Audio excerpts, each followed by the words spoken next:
বিশ্ব জলবায়ুর বিচিত্র পরিবর্তন, শরতে এসেও আষাঢ়ের ছাপ।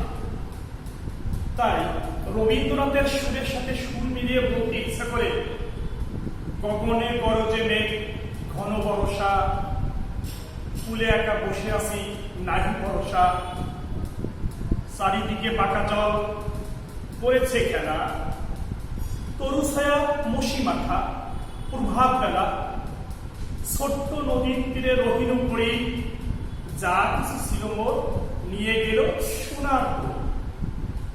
আসলে জাগতিক জগতে চিন্তা করে দেখো যে এই বিশ্ব মহামারী সামাজিক দূরত্বে আমাদের একটা দর্শন শিখিয়েছে যে এই জাগতিক জগতে কেহ কারো নয়। তুমি এই জগতে এসেছো একা, যেতে হবে একা। এই একাকিত্ব থাকার যে অনুভূতি, এটা নিজেকে সঞ্চয় করতে হবে। যাই হোক, কথা নয়, সামাজিক দূরত্বে আসলে সকলেই আমরা সুস্থ আছি, ভালো আছি। সেই সৃষ্টিকর্তাকে আবার সশ্রদ্ধ প্রণতি করিয়ে আজকের অনলাইন ক্লাসে তোমাদের আন্তরিক অভিনন্দন, আমার ভালোবাসা গ্রহণ করে আমরা শুরু করি আজকের পাঠ আলোচনা। আজকে আমি আলোচনা করব নবম দশম শ্রেণীর বাংলা সাহিত্যের অর্থাৎ বাংলা প্রথম পত্রের কবিতা অংশের, ঠিক আছে, মানুষ ও প্রকৃতির এক অবিচ্ছেদ্য সম্পর্কের এক কবিতা, সেই দিন এই বার। কবি জীবনানন্দ দাশ। নামটাই অপূর্ব, জীবন আনন্দ। জীবন পেকেই যার আনন্দ, তিনি হচ্ছেন জীবন আনন্দ। কবির জন্ম 1899 খ্রিস্টাব্দে বরিশালে। তার মৃত্যু হয় 1854 সালের 22শে অক্টোবর। কবির মৃত্যুটা আসলে কোনো স্বাভাবিক নয়, একটা আকস্মিক দুর্ঘটনা। অর্থাৎ তিনি তোমার এই অক্টোবরে 22শে অক্টোবর অর্থাৎ 14ই অক্টোবর তিনি এক ট্রাম দুর্ঘটনা করেছিলেন এবং এই ট্রাম দুর্ঘটনা তিনি হসপিটালে 22শে অক্টোবর তার এই জাগতিক জগৎ থেকে তিনি বিদায় গ্রহণ করেন, অর্থাৎ কবির মহাপ্রায়ণ হয়। জীবনানন্দ দাশে বলতে গেলে আসলে তার বলার কোনো শেষ নেই।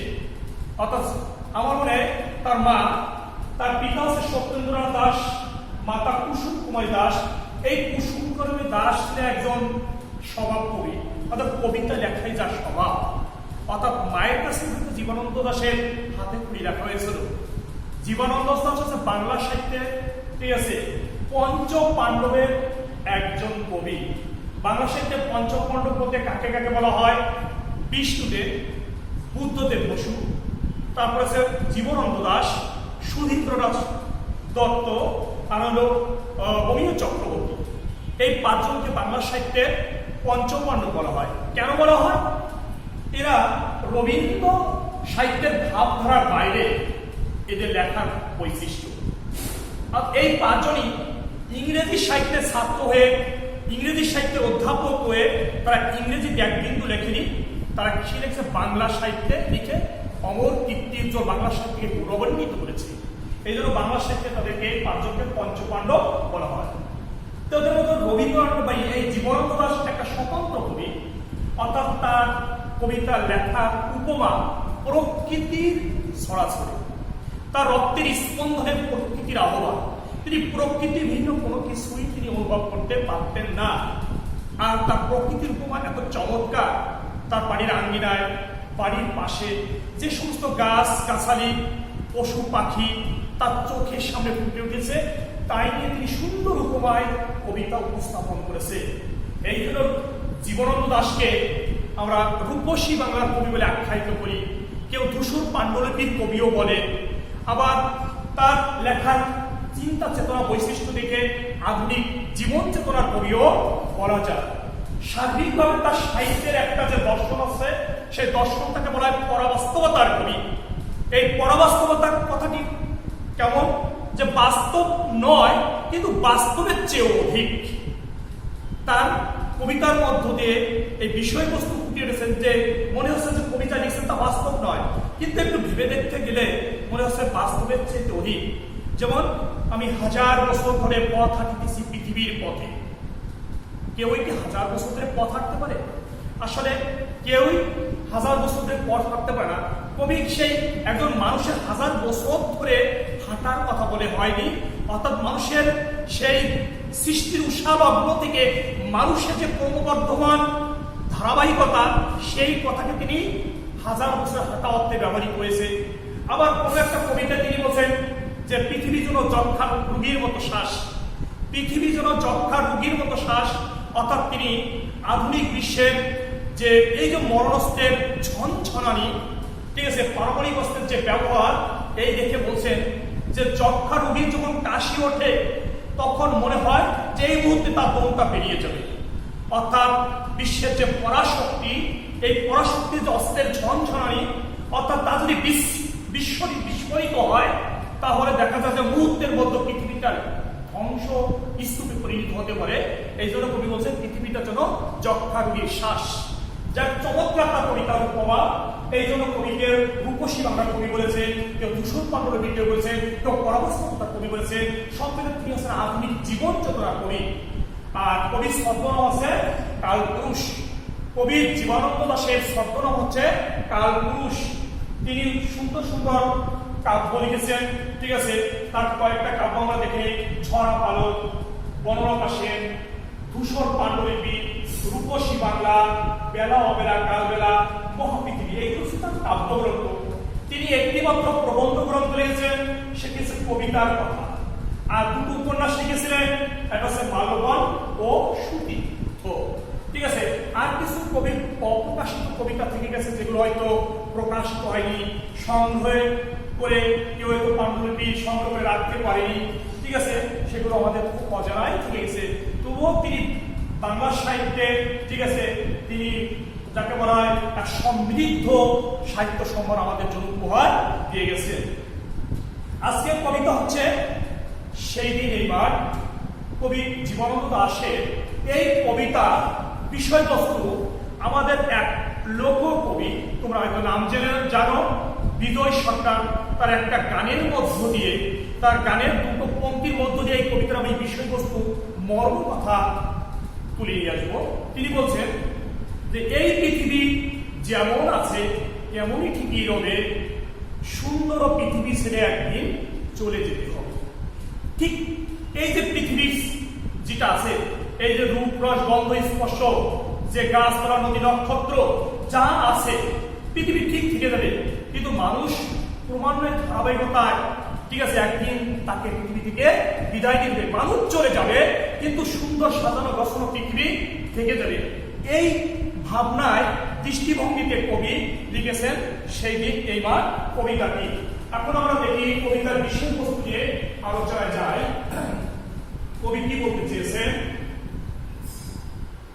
দেখো। কবির প্রথম লাইনে বলছে সেই দিন এই মাঠ স্তব্ধ হবে না, জানি। সেই দিন এই মাঠ স্তব্ধ হবে না তো জানি। সেই দিন বলতে কোন দিন বলছেন? কবি বলছেন যে আমি যেদিন থাকবো না। আমি বলতে কবি জীবনানন্দ দাশ কথা সমস্ত মানুষ জাতি যেদিন থাকবে না। তবুও মাঠে প্রকৃতি, প্রকৃতির যে পরিবর্তনশীল, তার যে সৌন্দর্য যে স্তব্ধ হয়ে থাকবে তা নয়। প্রকৃতি তার আপন গতিতে সহমহিমায় যে উজ্জ্বল হয়ে থাকবে। সময়ের পরিবর্তনের সাথে সাথে এক এক ঋতুতে প্রকৃতি যেমন আপন আপন সহমহিমায় উজ্জ্বল হয়, ঠিক তার এই ধারাবাহিকতা, তার সময় উজ্জ্বল কখনো বিমলিন হবে না, ঠিক আছে, যাকে হয় পাংশুটে হবে না। তার বলছেন, আবার কবি বলছেন এই নদী নক্ষত্রের বলে, এই নদী নক্ষত্রের তলে সেদিনও দেখিবে স্বপ্ন, দেখিবে স্বপ্ন। এই স্বপ্ন কাকে বলে? স্বপ্ন প্রাক্তন ভারতীয় রাষ্ট্রপতি এপিজে আব্দুল কালামের অনুসারে আমরা বলবো যে রাতে আমরা যেটা দেখি সেটা স্বপ্ন নয়। স্বপ্ন সেইটা যা পাওয়ার জন্য আমাদেরকে তাড়িত করে, ঠিক আছে, আমাদের চা পাওয়ার জন্য যা আমাকে কি করে সংগ্রাম করে করে, ঠিক আছে, অর্থাৎ আমাকে তাড়িত করে সেটাই আমাদের স্বপ্ন। তাহলে দেখো মানুষের স্বপ্নের কোনো শেষ নেই। একটা প্রত্যাশা পূর্ণ হওয়ার সাথে সাথে কি হবে, আর একটা প্রত্যাশা আমাদের উদয় হবে। একটা অভাব মিটার সাথে সাথে আর একটা অভাব আমাদের কি করবে, জাগ্রত হবে। তাহলে এই যে অভাব, এই অভাবটা মিটাবার যে প্রত্যাশা, সেটাই হচ্ছে আমাদের স্বপ্ন। তাই বলছেন যে সেদিনও দেখিবে স্বপ্ন। কোথায় কে দেখিবে স্বপ্ন? অর্থাৎ দেখো যে মানুষই দেখিবে স্বপ্ন। যে আমাদের মানুষের স্বপ্নের প্রত্যাশা কখনো মৃত্যু হয় না, মৃত্যু হয় মানুষের। যেমন যখন আমার পূর্বপুরুষ অর্থাৎ আমার প্রপিতামহ স্বপ্ন দেখেছেন, আমার পিতামহ স্বপ্ন দেখেছেন, আমার পিতা স্বপ্ন দেখেছেন, আমি স্বপ্ন দেখতেছি, আমার যারা পরবর্তী আছে তারাও স্বপ্ন দেখতেছে, ঠিক আছে। কারো স্বপ্নের প্রত্যাশা কখনো পূর্ণ হয় না, ঠিক আছে। মানুষের চাওয়া পাওয়া আশা আকাঙ্ক্ষা কখনোই পূর্ণ হয় না। এই পৃথিবীতে মানুষ অপ্রত্যাশিত ভাবে তার অপূর্ণ আশা নিয়েই পৃথিবীতে তাকে বিদায় নিতে হয়।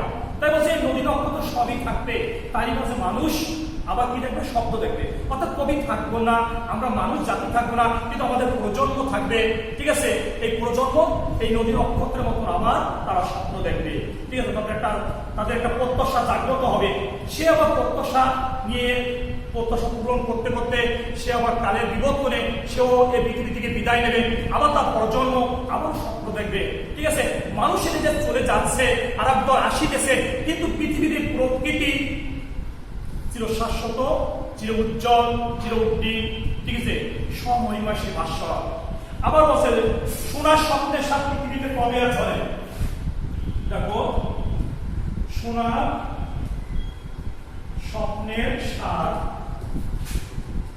পৃথিবীতে কবে আর ঝরে, ঠিক আছে। সোনার স্বপ্নের সাথ, ঠিক আছে, অর্থাৎ সাধনের ইচ্ছা, আমাদের স্বপ্নের ইচ্ছা পৃথিবীতে কখনো ঝরে পড়ে না। যে কথা বলছিলাম, ঝরে পড়ে না, ঠিক আছে।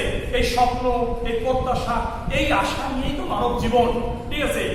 আশা আছে, প্রত্যাশা আছে বেড়ে আমাদের বেঁচে থাকার এত আকাঙ্ক্ষা, ঠিক আছে। অর্থাৎ এই আকাঙ্ক্ষা, এই প্রত্যাশা, ঠিক আছে, পূরণ করতে করতে একটা প্রত্যাশা জাগ্রত হতে হতে আমাদের কি করতে হবে, আবার চলে যেতে হবে। কিন্তু আমরা চলে যাব সেই চির শাশ্বত প্রকৃতি, ঠিক আছে, তার কখনো বিনিষ্ট হবে না, ঠিক আছে। আবার দেখো বলছে কবি আবার কি বলছে যে চালতা ফুল কি আর ভিজবে না শিশিরে চলে। দেখো চালতা ফুল, ঠিক আছে, আর কি ভিজবে না শিশিরের জলে। দেখো এখানে ভিজবে না, এখানে নাটা না না মানে ভিজবে, এখানে নেগেটিভ কথা না, এখানে পজিটিভ অর্থে। যেমন আমি আমার মাকে ভালোবাসি না, মাকে ভালোবাসি না, মাকে আমি তোমার চাইতে বেশি ভালোবাসি, আমি কি আমার দেশকে ভালোবাসি না, এখানে নাটা না নেগেটিভ অর্থে নয়, পজিটিভ অর্থে ব্যবহৃত করছে কবি। ঠিক আছে, কবির অলংকার, ভাষার ব্যবহারের একটা অলংকার, ঠিক আছে। আচ্ছা তাই বলছে চালতা ফুল।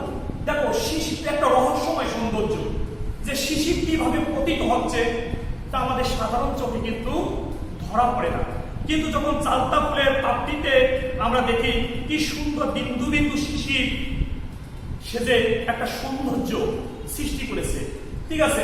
তাই বলছে চালতা ফুল কি আর ভিজবে না শিশিরের জলে। এটা একটা রহস্যময় সৌন্দর্য, রহস্যময় অর্থাৎ কিভাবে যে শিশির পতিত হচ্ছে আমাদের সাধারণ চোখে এটা ধরা পড়ে না। আবার বলছে দেখো নরম গন্ধে ঢেউ লক্ষ্মী ভাষা গান গাবে নাকি লক্ষ্মী গীত করে। দেখো লক্ষ্মী ভাষা গান গাবে নাকি লক্ষ্মী গীত করে।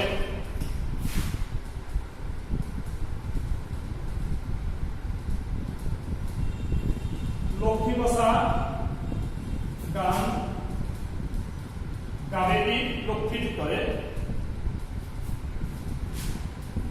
গাবে নাকি লক্ষ্মী গীত করে। এর পরেটা অনুসর্গকে ব্যবহার করেছে, অর্থাৎ কর্মের জন্য, প্রকৃতির জন্য। এখানে প্রকৃতি কি? কবি জীবনানন্দ দাশ। কবি জীবনানন্দ দাশ প্রকৃতির এক সুন্দর উপমা বর্ণনা করেছেন। ঠিক আছে, অর্থাৎ কবি যেদিনকে মারা যাবেন বা বিদায় দেবেন তার জন্য প্রকৃতি একটু নিস্তব্ধ হয়ে থাকবে, একটু থেমে থাকবে। যে যে ব্যক্তি প্রকৃতির এত বন্ধনা করেছেন, এত সুন্দরভাবে উপস্থাপন করেছেন, তার মৃত্যুতে আমরা শোকাহত না। প্রকৃতি কখনো কারোর জন্য শোকাহত নয়। এখানে লক্ষ্মী ভাষা, লক্ষ্মী ভাষার গান হচ্ছে মঙ্গল বার্তা, অর্থাৎ লক্ষ্মীটির জন্য কোনো মঙ্গল বার্তা আমাদের বয়ে আনবে কিনা। ঠিক আছে, চারিদিকে শান্ত বাতি, ভিজে গন্ধ, মৃত্যু কলরব। দেখো কবির একটা কবিতা আছে যে শিশিরের, ঠিক আছে, শিশিরের শব্দের মতো সন্ধ্যা আসে। শিশিরের শব্দের মতো যখন শিশিরপাত হয় তখন কিন্তু নিঃশব্দ, কিন্তু তদ্রুপ মানুষের মৃত্যুর যে আহ্বান আসে সেটাও নিঃশব্দ। কে কখন কার মৃত্যুর আহ্বান আসবে কেউই বলতে পারে, নিঃশব্দে মৃত্যুর আহ্বান আছে। তাই বলছে চারিদিকে শান্তবাদী, ভিজে গন্ধ, বিদ্যুৎ কলরব। খেয়া নৌকোগুলো লেগেছে খুব চরের কাছে। দেখো আরেকটা বলছে কবি যে খেয়া নৌকাগুলো, খেয়া নৌকা, খেয়া নৌকাটি, নৌকাগুলো এসে লেগেছে চরের কাছে। এটা গ্রামীণ প্রকৃতি সৌন্দর্য এখানে কবি তুলে ধরেছেন। খেয়া নৌকা, এখানে নৌকাটা হচ্ছে মানুষের জীবন, অর্থাৎ জীবনটাকে নৌকার সাথে তুলনা করছে। নৌকা যেমন প্রবাহমান, নদীতে সবসময় প্রবাহমান, কত কিছু নিয়ে সে ছুটে চলছে। আমরা অনেক স্মৃতি, বিস্মৃতি, অনেক ঘটনা নিয়ে, অনেক প্রত্যাশা নিয়ে ছুটে চলছি। অর্থাৎ নৌকাটা যখন চরের কাছে সে থেকে যাবে, নৌকা চলবে না। অর্থাৎ জীবন ওখানে কি হলো, আমাদের জীবনের অধ্যায় করে শেষ হয়ে গেল, অর্থাৎ আমরা মৃত্যুর পরে ঘিরে পড়লাম। তাই বলছে খেয়া নৌকাগুলো, ঠিক আছে, এসে লেগেছে খুব চরের কাছে। আবার দেখো পৃথিবীর এইসব গল্প বেশি হবে চিরকাল। তাই কবি স্বাধীনভাবে বলছেন যে আসলে এই প্রকৃতির কোনো বিনিষ্ট হবে না, প্রকৃতি অবিনশ্বর, শাশ্বত, কিন্তু মানুষ হচ্ছে ক্ষণস্থায়ী। মানুষের মৃত্যু আছে কিন্তু প্রকৃতির কখনো মৃত্যু নেই। তাহলে কি থাকবে? মানুষের এই যে গল্প, মানুষের যে সৃষ্টি কর্মের গল্প, এগুলো ইতিহাস আকারে বেশি থাকবে। দেখো আমরা যদি বলি কবিতার শেষ লাইনে আছে এশিয়ার ধুলোয়াস ব্যাবিলিয়ান সাইট। এশিয়ার সভ্যতা, ব্যাবিলিয়ান সভ্যতা, আমার ইতিহাসে আরো পাই মিশরের সভ্যতা, সিন্ধু সভ্যতা। দেখো কালের বিবর্তনে সেই সভ্যতা, মানুষের গড়া সেই কীর্তি, ঠিক আছে, ইতিহাসে ধ্বংস হয়ে গেছে, তার অস্তিত্ব এখন আমরা খুঁজে পাই না। কিন্তু সেই সমস্ত গল্প আকারে বেঁচে আছে, ইতিহাস আকারে বেঁচে আছে। অর্থাৎ আমরা থাকবো না, কিন্তু আমাদের সৃষ্টি কর্ম এগুলো গল্প আকারে, ইতিহাস আকারে থেকে যাবে। ঠিক আছে, তাই আমরা এই কবিতার মধ্যে বলছি যে প্রকৃতি মানুষের একটা অবিচ্ছেদ্য সম্পর্ক হলেও মানুষ হচ্ছে ক্ষণস্থায়ী, কিন্তু প্রকৃতি হচ্ছে স্থায়ী, চির শাশ্বত, চির অবিনশ্বর। অর্থাৎ মানুষ থাকবে না, কিন্তু মানুষের কর্মগুলো গল্প আকারে, ইতিহাস আকারে থেকে যাবে। তাই যতক্ষণ আমরা জগতে আসি এমন কিছু মহৎ কর্ম করে যাব যে মহৎ কর্মের মধ্য দিয়ে মৃত্যুর পরবর্তীতে আমরা বেঁচে থাকতে পারি। অর্থাৎ মানুষ মরে না গেলে সে সম্পূর্ণভাবে তার বেঁচে থাকা হয় না। অর্থাৎ মৃত্যুর পরে যে ব্যক্তি তার সৃষ্টি কর্মের জন্য বেঁচে থাকতে পারে সেটাই হচ্ছে প্রকৃত বাঁচা। ঠিক আছে, এই নশ্বর দেহ বিনিষ্ট হয়ে যাবে, কিন্তু বেঁচে থাকবে কি হবে? মানুষের সৃষ্টি কর্ম। অর্থাৎ এই মানুষের সৃষ্টি কর্ম এই প্রকৃতির মতো যেন শাশ্বত, চির অবিনশ্বর হয়ে থাকে, এই আশাবাদ ব্যক্ত করে, ঠিক আছে, আমাদের এই অর্থাৎ সামাজিক গুরুত্বের মধ্যেও মনোযোগী হওয়ার জন্য প্রত্যাশা রাখি, নিয়মিত পড়াশোনা করবে আর সুন্দর সাবলীল ভবিষ্যৎ করার জন্য আত্মপ্রত্যয়ী হবে। আচ্ছা, ভালো থেকো, আবার দেখা হবে পরবর্তী ক্লাসে।